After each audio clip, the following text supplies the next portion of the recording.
ಜಗತ್ತಲ್ಲಿ 100ಕ್ಕೆ 100 ನೀವು ಅಂದುಕೊಂಡಂತೆ ನಡೆದುಕೊಳ್ಳೋ ಒಬ್ಬನೇ ಒಬ್ಬ ಮನುಷ್ಯನನ್ನಾದರೂ ನೋಡಿದ್ದೀರಾ? ನಿಮ್ಮ ಗಂಡ, ನಿಮ್ಮ ಹೆಂಡತಿ, ನಿಮ್ಮ ತಂದೆ ತಾಯಿ, ನಿಮ್ಮ ಮಕ್ಕಳು, ನಿಮ್ಮ ಸ್ನೇಹಿತರು, ಯಾರಾದರೂ 100ಕ್ಕೆ 100 ನೀವು ಅಂದುಕೊಂಡ ಹಾಗೆ ನಡ್ಕೊಳ್ತಾರಾ?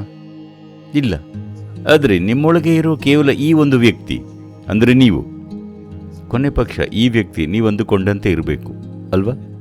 ಈ ಒಂದು ವ್ಯಕ್ತಿ ನೀವು ಅಂದುಕೊಂಡ ಹಾಗಾದರೆ ಜೀವನ ಅದ್ಭುತವಾಗುತ್ತೆ.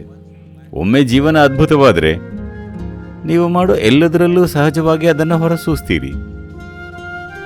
ಹಾಗಾಗಿ ಇನ್ನರ್ ಇಂಜಿನಿಯರಿಂಗ್ ಪ್ರಕ್ರಿಯೆ ನೀವು ನಿಜಕ್ಕೂ ನಿಮ್ಮನ್ನು ಹೇಗೆ ಬೇಕೋ ಹಾಗೆ ಮಾಡಿಕೊಳ್ಳೋ ಸಾಧ್ಯತೆಯನ್ನು ನಿಮಗಾಗಿ ನಿರ್ಮಿಸುತ್ತೆ. ಒಮ್ಮೆ ಇದನ್ನು ಮಾಡಿದರೆ ಸಹಜವಾಗಿ ನೀವಿರೋ ವಾತಾವರಣವನ್ನೂ ಸಹ ನೀವು ಅಂದುಕೊಂಡಂತೆ ನಿರ್ಮಿಸಿಕೊಳ್ಳೋ ಹಾಗೆ ಮಾಡುತ್ತೆ.